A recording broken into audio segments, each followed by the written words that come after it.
तो गाइस हम film setting आपको लेके तो हेलो गाइस, मैं फिल्म सेटिंग आज लेके आया हूँ और ये मिडी फिल्म है। आपको ये फिल्म डाउनलोड कर सकते हैं आप, जैसे कि डिस्क्रिप्शन में इसका लिंक दिया है। सो गाइस, इसमें पासवर्ड लगा है, आप वीडियो को स्किप करेंगे तो पासवर्ड नहीं मिलेगा।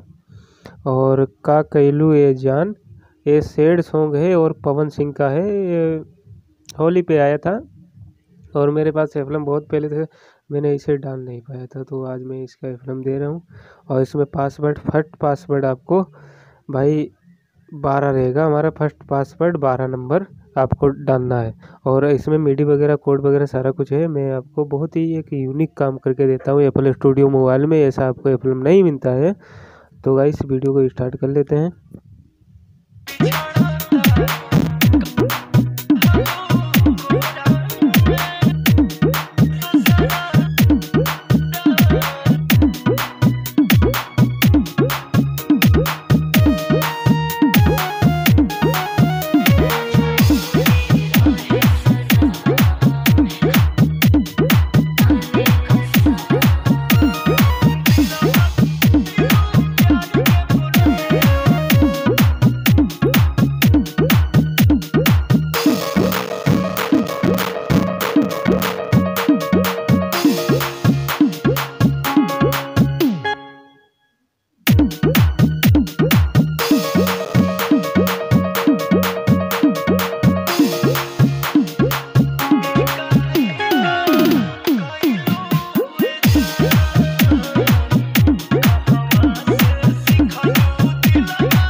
तो गाइस, दूसरे स्टेप का पासवर्ड आपको डालना है 19 नंबर रहेगा। दूसरे स्टेप का पासवर्ड 19 नंबर, 12 और 19 दो स्टेप का पासवर्ड इधर हो।